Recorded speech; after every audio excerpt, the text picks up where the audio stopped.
जय श्री श्याम भक्तों, कैसे हैं आप सब भक्तों। आज हम सुनेंगे पूर्णिमा की कथा, चांद पूर्णिमा की कथा। कहती चांद पूर्णिमा का व्रत जिसका विवाह ना होता हो वे करनी चाहिए सारी सकल मनोकामना के लिए, सदा सुहागन रहने के लिए ये व्रत किया जाता है। ये लेडीजों का व्रत है और इसे चांद पूर्णिमा के नाम से जाना जाता है। चांद पूर्णिमा को रात को चांद को अर्घ देकर ही हमें खाना खाना चाहिए, और या फिर तारों को छांव में जो है आप उसमें अर्घ देकर खाना खा लें। इस तरह से इसकी विधि होती है। सुबह के टाइम में गेहूं रख लें एक पट्टे के ऊपर, 13 दाना हाथ में गेहूं का लेकर कथा सुननी चाहिए, और 1 गिलास में गेहूं रखना चाहिए। गेहूं के गिलास पर हाथ फेर कर आप उसे किसी ब्राह्मणी को दे दें और पांव को स्पर्श करके उसे आशीर्वाद ले लें। और जिस गेहूं रखेंगे ना उसके ऊपर थोड़ा सा 1 गुड़ की डली भी आप रख दें, और जो लोटे का जल होगा उसको रात से उसका जो है अर्घ दे दें। जब विवाह हो जाए, पूर्णिमासी का जो व्रत है उसके बाद शरद पूर्णिमा से ये व्रत शुरू किया जाता है। जो कार्तिक का व्रत आता है ना, उससे पहली वाली जो पूर्णिमा होती है वो लेडीज करती हैं, और वहां से वो व्रत शुरू किया जाता है। तो इस प्रकार से जो है व्रत की शुरुआत होती है, और ऐसे व्रत करना चाहिए। और ये कथा इस प्रकार से, ये कथा जरूर सुननी चाहिए। चलिए शुरू करते हैं। बोलिए चांद पूर्णिमा मैया की जय, विष्णु भगवान की जय। एक साहूकार के 2 पुत्रियां थी। दोनों पुत्रियां पूर्णिमा का व्रत रखती थी, परंतु बड़ी पुत्री पूर्णिमा का पूरा व्रत करती थी और छोटी पुत्री अधूरा व्रत करती थी। परिणाम यह हुआ कि छोटी पुत्री की संतान पैदा होते ही मर जाती थी। उसने पंडितों से इसका कारण पूछा तो उन्होंने उसे बताया कि तुम पूर्णिमा का अधूरा व्रत करती हो, जिसके कारण तुम्हारी संतान पैदा होते ही मर जाती है।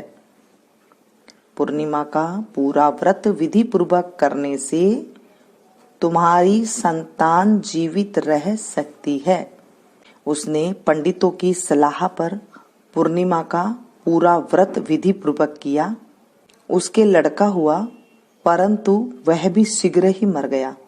उसने लड़के को पीढ़ी पर लिटाकर ऊपर से कपड़ा उड़ा दिया, फिर बड़ी बहन को बुलाकर लाई और बैठने के लिए वही पीढ़ा दे दिया। बड़ी बहन जब पीढ़े पर बैठने लगी तो उसका घाघरा बच्चे को छू गया। बच्चा घाघरा छूते ही रोने लगा। बड़ी बहन बोली, तू मुझे कलंक लगाना चाहती थी, मेरे बैठने से यह मर जाता। तब छोटी बहन बोली, यह तो पहले ही मरा हुआ था, तेरे ही भाग्य से यह जीवित हो गया है, तेरे पुण्य से ही यह जीवित हुआ है। उसके बाद पूरे नगर में उन्होंने पूर्णिमा का व्रत करने का ढिंडोरा पिटवा दिया कि सभी को पूर्णिमा का व्रत करना चाहिए और पूरा व्रत करना चाहिए, अधूरा व्रत करना नहीं चाहिए। हे पूर्णिमा माता, जैसे छोटी बहन का बेटा जीवाया वैसे सबका जीवाना। कहते को सुनते को हुंकारा भरते को, पूरे परिवार को लाज रखना। इसके बाद हमें बिंदाई जी की कहानी कहनी चाहिए, क्योंकि बिंदाई जी की कहानी हर कहानी के बाद कही जाती है। एक छोटा सा लड़का अपने घर से लड़कर निकल गया और बोला, आज मैं बिंदाई जी से मिलकर ही घर आऊंगा।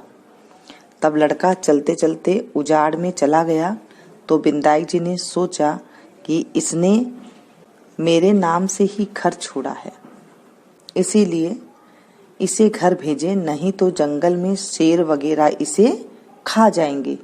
फिर बिंदाई जी बूढ़े ब्राह्मण का भेष धरकर आए और बोले, तू कहाँ से आ रहा है और कहाँ जा रहा है? तो लड़का बोला, मैं बिंदाई जी से मिलने जा रहा हूँ। तब वह बोले, मैं ही तो बिंदाई जी हूँ, मांग, तू क्या मांगता है, परंतु एक बार ही मांगना। वह लड़का बोला, क्या मांगू?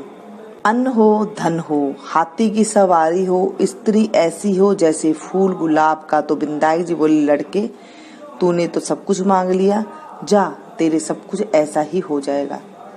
फिर वह लड़का घर आया तो देखा कि एक छोटी सी बहू चौकी पर बैठी है और घर में बहुत सा धन हो गया है। तब वह लड़का अपनी माँ से बोला, देख माँ, कितना धन लाया हूँ, बिंदाई जी ने मांग कर लाया हूँ। हे बिंदाई जी महाराज, जैसे वो लड़के को धन दिया वैसे ही सबको देना, कहते को, सुनते को, हुंकारे भरते को, हमारे सारे परिवार को देना। जय बोले विनायक जी महाराज की जय। इसके बाद श्री सत्यनारायण भगवान जी की कथा का स्मरण करेंगे। बोलिए सतदेव भगवान की जय, सत्यनारायण भगवान की जय। एक समय नैमिषारण्य तीर्थ में सौनकादि 88,000 ऋषियों ने श्री सुत जी से पूछा, हे प्रभु, इस कलयुग में वेद विद्या रहित मनुष्य को प्रभु भक्ति किस प्रकार मिलेगी तथा उनका उद्धार कैसे होगा? हे मुनि श्रेष्ठ, कोई ऐसा तप बताइए जिसमें थोड़े समय में ही पुण्य प्राप्त हो तथा मनवांछित फल मिले। वह कथा सुनने की हमारी इच्छा है। सर्वशास्त्र ज्ञाता श्री सुत जी बोले, हे वैष्णवों, मैं पूज्य आप सबने प्राणियों के हित की बात पूछी है, अतः मैं उस श्रेष्ठ व्रत को आप लोगों को बताऊंगा जिस व्रत को नारद जी ने लक्ष्मी नारायण जी से पूछा था और श्री लक्ष्मीपति ने मुनि श्रेष्ठ नारद जी से कहा था। सो ध्यान से सुनो। एक समय योगीराज नारद जी ने दूसरों के हित की इच्छा से अनेक लोकों में घूमते हुए मृत्यु लोक में आ पहुंचे। यहाँ अनेक योनियों में जन्मे हुए प्राय सभी मनुष्य के अपने कर्मों द्वारा अनेकों दुखों से पीड़ित देखकर सोचा, किस यत्न के करने से निश्चय ही मानव के दुखों का नाश हो सकेगा। ऐसा मन में सोचकर विष्णु लोक को गई।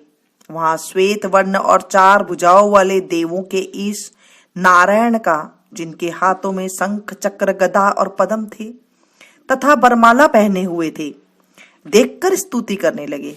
हे भगवान, आप अत्यंत शक्ति से संपन्न हैं, मन तथा वाणी भी आपको नहीं पा सकती। आपका आदि मध्य अंत नहीं है। निर्गुण स्वरूप सृष्टि के कारण भक्तों के दुखों को नष्ट करने वाले हो। आपको मेरा नमस्कार है। नारद जी इस प्रकार की स्तुति सुनकर विष्णु भगवान बोले, हे मुनि श्रेष्ठ, आपके मन में क्या है? आपका किस काम के लिए आगमन हुआ है? निसंकोच कहो।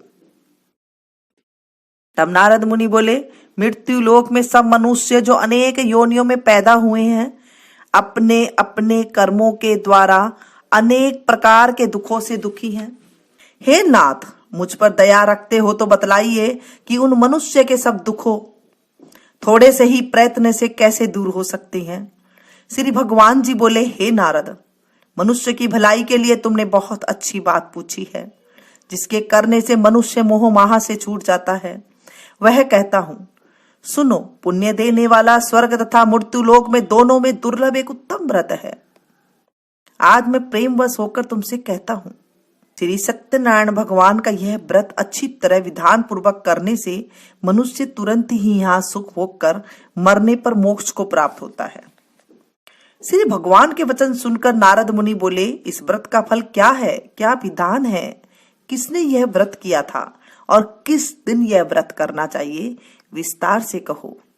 भगवान बोले, दुख व शोक आदि को दूर करने वाला, धन्य धान को बढ़ाने वाला, सौभाग्य तथा संतान को देने वाला यह व्रत सब स्थानों पर विजयी करने वाला है।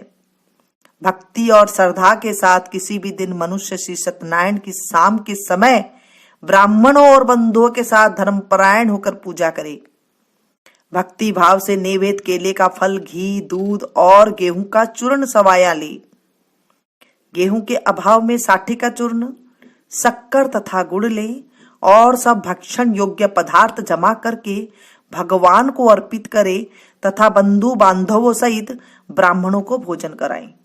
उसके बाद स्वयं भोजन करे। नृत्य गीत आदि का आचरण कर श्री सत्यनारायण भगवान का स्मरण करता हुआ समय व्यतीत करे। इस तरह व्रत करने पर मनुष्य की इच्छा निश्चय ही पूरी होती है। विशेषकर कली काल में मृत्यु लोक में यह मोक्ष का सरल उपाय है। इति श्री सत्यनारायण व्रत कथा का प्रथम अध्याय संपूर्ण। श्रीमन नारायण नारायण नारायण, भज मन नारायण नारायण नारायण। श्री सत्यनारायण भगवान की जय, सतदेव भगवान की जय। द्वितीय अध्याय। सुत जी बोले, हे ऋषियों, जिसने पहले समय में इस व्रत को किया है उसका इतिहास कहता हूँ, ध्यान से सुनो। सुंदर काशीपुर नगरी में एक अत्यंत निर्धन ब्राह्मण रहता था। वह भूख प्यास से बेचैन हुआ नित्य पृथ्वी पर घूमता रहता था। ब्राह्मणों से प्रेम करने वाला भगवान ने ब्राह्मण का रूप धारण कर उसके पास जाकर आदर के साथ पूछा, हे विप्र, नित्य दुखी हुआ पृथ्वी पर क्यों घूमता है? दीन ब्राह्मण बोला, मैं निर्धन ब्राह्मण हूँ, भिक्षा के लिए पृथ्वी पर फिरता रहता हूँ। हे भगवान, यदि आप इसका उपाय जानते हो तो कृपा करके कहो।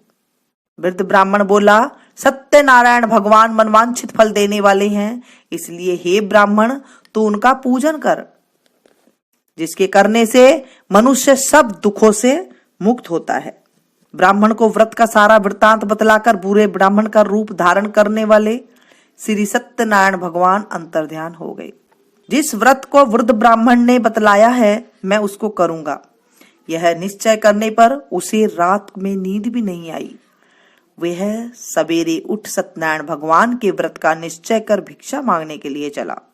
उस दिन उसको भिक्षा में बहुत धन मिला, जिससे बंधु बांधवों के साथ उसने श्री सत्यनारायण भगवान का व्रत किया। इसके करने से वह विप्र सब दुखों से छूटकर अनेक प्रकार की संपत्तियों से युक्त हुआ। उस समय से वह विप्र हर मास व्रत करने लगा। इस तरह सत्यनारायण भगवान के व्रत को जो करेगा वह सब पापों से छूटकर मोक्ष को प्राप्त होगा।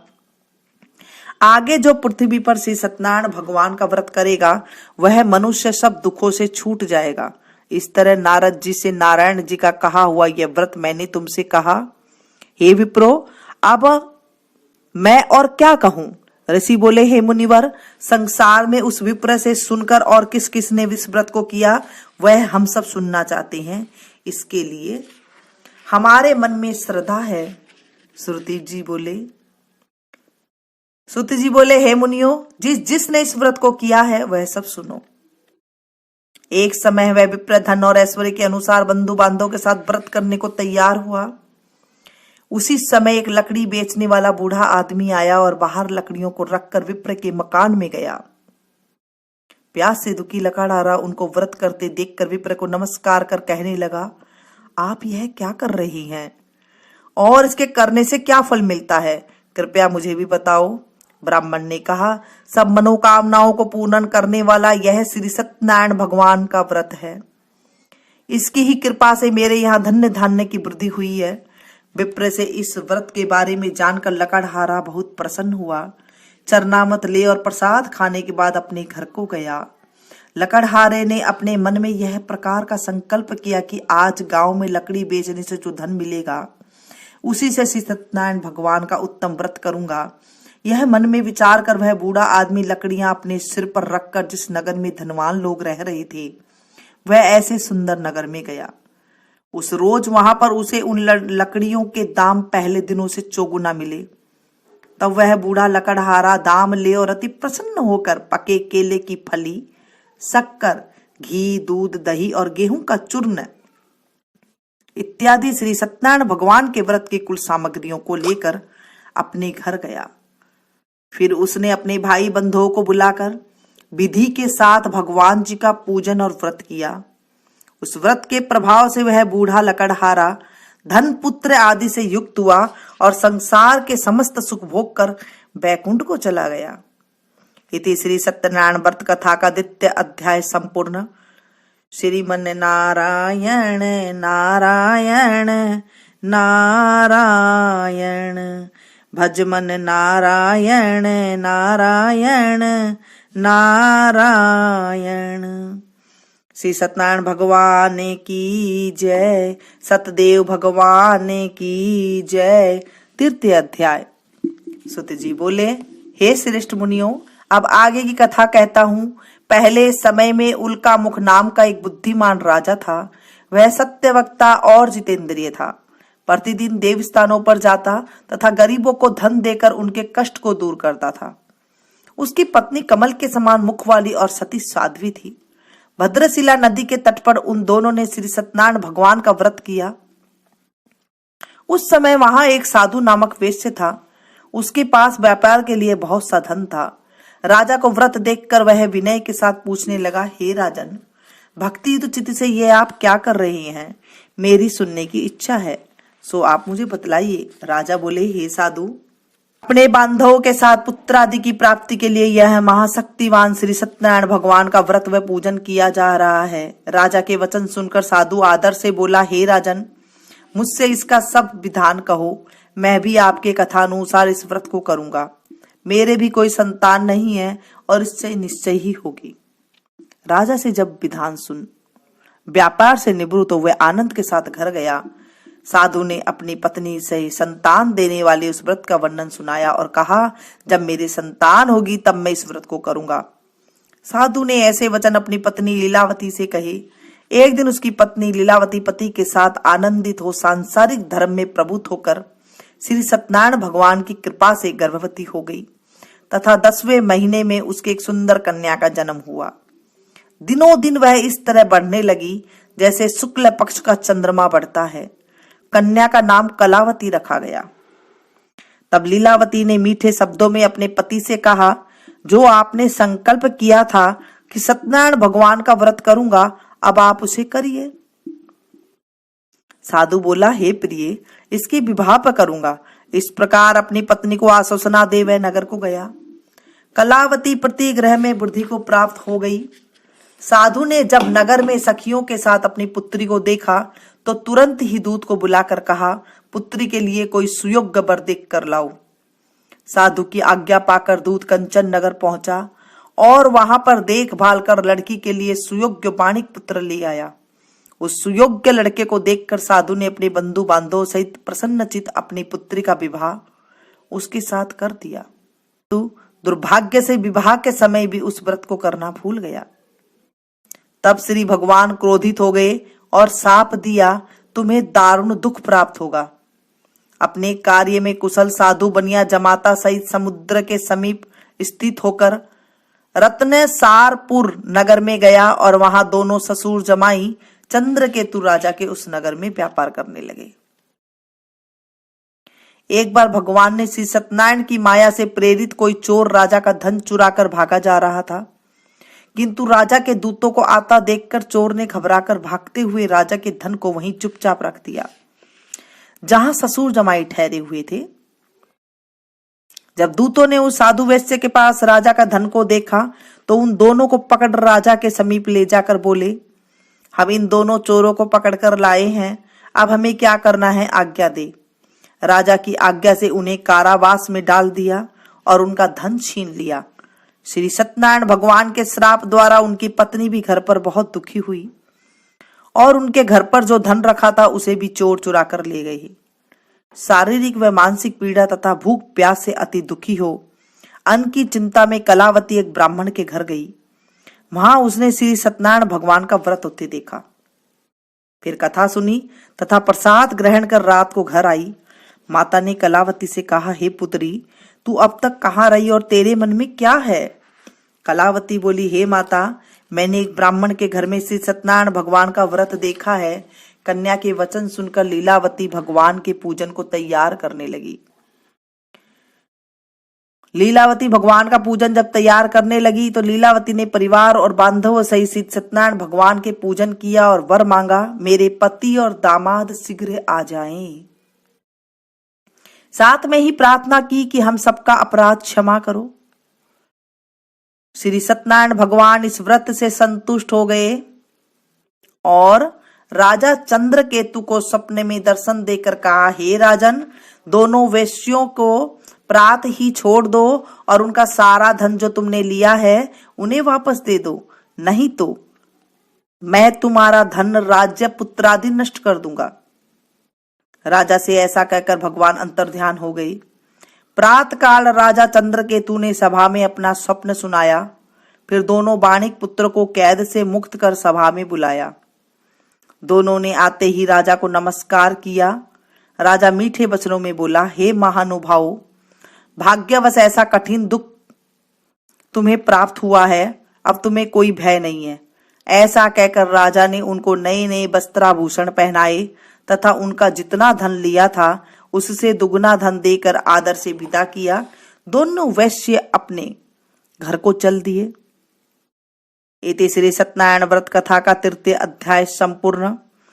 श्रीमन नारायण नारायण नारायण, भज मन नारायण नारायण नारायण। श्री सत्यनारायण भगवान की जय, सतदेव भगवान की जय। 4 अध्याय।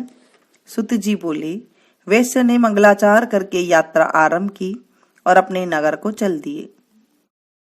उसने थोड़ी दूर निकलने पर दंडी वेशधारी श्री सत्यनारायण से उनसे पूछा, हे साधु, तेरी नाव में क्या है? अभिमानी वाणी हंसता हुआ बोला, हे दंडी, आप क्यों पूछ रहे हो? क्या धन लेने की इच्छा है? मेरी नाव में तो बेल और पत्ते भरे पड़े हैं। वैश्य का कठोर वचन सुनकर श्री भगवान ने कहा, तुम्हारा वचन सत्य हो। दंडी ऐसा कहकर वहां से दूर चले गए और कुछ दूर जाकर समुद्र के किनारे बैठ गई। दंडी के जाने पर वैश्य ने नित्य क्रिया करने के बाद नाव को ऊंची उठी देखकर अचंबा किया तथा नाव में बेल पत्ते आदि देखकर मूर्छित हो जमीन पर गिर पड़ा। फिर मूर्छा खुलने पर अत्यंत शोक प्रकट करने लगा। तब उसका दामाद बोला, आप शोक न करें, यह दंडी का शाप है, अतः उनकी शरण में चलना चाहिए, तभी हमारी मनोकामना पूरी होगी। दामाद के वचन सुनकर वह दंडी के पास पहुंचा और अत्यंत भक्ति भाव से नमस्कार करके बोला, मैंने जो आपसे असत्य वचन कहे थे उनको क्षमा करो। ऐसा कहकर शोकातुर हो रोने लगा। तब दंडी भगवान बोले, हे बाणिक पुत्र, मेरी आज्ञा से बार बार तुम्हें दुख प्राप्त हुआ है, तू मेरी पूजा से विमुख हुआ है।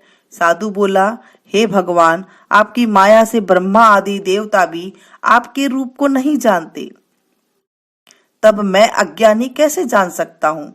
आप प्रसन्न होइए, मैं सामर्थ्य के अनुसार आपकी पूजा करूंगा। मेरी रक्षा करो और पहले के समान नौके में धन भर दो। उसके भक्ति युक्त वचन सुनकर भगवान प्रसन्न हो उसकी इच्छा अनुसार वर देकर अंतर ध्यान हो गए। तब उन्होंने नाव पर आकर देखा कि नाव धन से परिपूर्ण है। फिर वह श्री सत्यनारायण भगवान का पूजन कर साथियों सहित अपने नगर को चला। जब वह अपने नगर के निकट पहुंचा तब दूत को घर भेजा। दूत ने साधु के घर जाकर उसकी पत्नी को नमस्कार कर कहा, साधु अपने दामादी सहित इस नगर के समीप आ गए हैं। ऐसा सुन साधु की पत्नी ने बड़े हर्ष के साथ श्री सत्यनारायण का पूजन कर पुत्री से कहा, मैं अपने पति के दर्शन के लिए जा रही हूं, तू कार्य पूर्ण कर शीघ्र आ। माता के ऐसे वचन सुनकर कलावती प्रसाद छोड़कर जल्दी से पति के पास गई।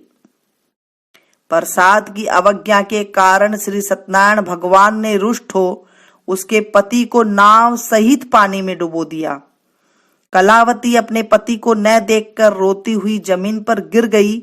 इस तरह नौका को डूबा हुआ तथा कन्या को रोता हुआ देख साधु उस दुखी होकर बोला, हे प्रभु, मुझसे या मेरे परिवार से जो भूल हुई है उसे क्षमा करो। उसके दीन वचन सुनकर श्री सत्यनारायण भगवान प्रसन्न हो गए और आकाशवाणी हुई, हे साधु, तेरी कन्या मेरे प्रसाद को छोड़कर आई है, इसलिए उसका पति अर्दृश्य हुआ है। यदि वह घर जाकर प्रसाद खाकर लौटे तो इसे पति अवश्य मिलेगा। आकाशवाणी सुनकर कलावती ने घर पहुंचकर प्रसाद खाया, फिर पति के दर्शन किए। तत्पश्चात साधु ने बंधु बांधवों सहित श्री सत्यनारायण भगवान का विधि पूर्वक पूजन किया। उसके बाद इस लोक में सुख भोग कर अंत में स्वर्ग लोक को गया। इति श्री सत्यनारायण व्रत कथा का 4 अध्याय संपूर्ण। नारायण भगवान की जय, सत्यदेव भगवान की जय। सुत जी बोले, पंचम अध्याय। सुत जी बोले, हे ऋषियों, मैं और भी कथा कहता हूं, सुनो। प्रजा पालन में लीन तुंगध्वज नाम का एक राजा था। उसने भी भगवान का प्रसाद त्याग कर बहुत दुख पाया। एक समय वन में जाकर वन्य पशुओं को मारकर बड़ के पेड़ के नीचे आया। वहां उसने ग्वालों को भक्ति भाव से बांधवों सहित श्री सत्यनारायण जी का पूजन करते देखा। राजा देखकर भी अभिमानवश वहां नहीं गया और न ही नमस्कार किया। जब ग्वालों ने भी भगवान का प्रसाद उसके सामने रखा तो वह प्रसाद त्याग कर अपनी नगरी को चला गया। वहां पहुंचकर उसने अपना सब कुछ नष्ट पाया। तब वह जान गया कि यह सब भगवान ने किया है। तब वह विश्वास कर ग्वालों के पास गया और विधि पूर्वक पूजन कर प्रसाद खाया। सो श्री सत्यनारायण भगवान की कृपा से सब कुछ पहले जैसा हो ही गया। फिर दीर्घ काल तक सुख भोग कर मृत्यु होने पर स्वर्ग लोक को गया। जो मनुष्य इस परम दुर्लभ व्रत को करेगा, भगवान की कृपा से उसे धन्य धान्य की प्राप्ति होगी। निर्धन धनी और बंधीर बंधन से मुक्त निर्भय हो जाता है। संतानहीनों को संतान प्राप्त होती है तथा सब मनोरथ पूर्ण होकर अंत में वैकुंठ धाम को जाता है। जिन्होंने पहले इस व्रत को किया है, अब उनके दूसरे जन्म की कथा कहता हूं। वृद्ध सतानंद ब्राह्मण ने सुदामा का जन्म लेकर मोक्ष को पाया। लकड़हारे ने अगले जन्म में निषाद बनकर मोक्ष प्राप्त किया। उल्का मुख नाम का राजा दशरथ होकर बैकुंठ को प्राप्त हुआ। साधु नाम के वैश्य ने मोर ध्वज बनकर अपने पुत्र को आरे से चीरकर मोक्ष को प्राप्त किया। महाराज तुंगध्वज ने स्वयंभू होकर भगवान में भी भक्ति युक्त हो कर्म कर मोक्ष प्राप्त किया। इति श्री सत्यनारायण व्रत कथा का पंचम अध्याय संपूर्ण। बोले सत्यदेव भगवान की जय, सत्यनारायण भगवान की जय। आज हमने सत्यनारायण भगवान की कथा सुनी है। इसे आप ज्यादा से ज्यादा शेयर करें ताकि औरों को भी लाभ मिल सके। मिलती हूँ फिर से एक नई वीडियो में नई जानकारी के साथ। तब तक आप लोग देखते रहिए मीनू संगीत। Thank you.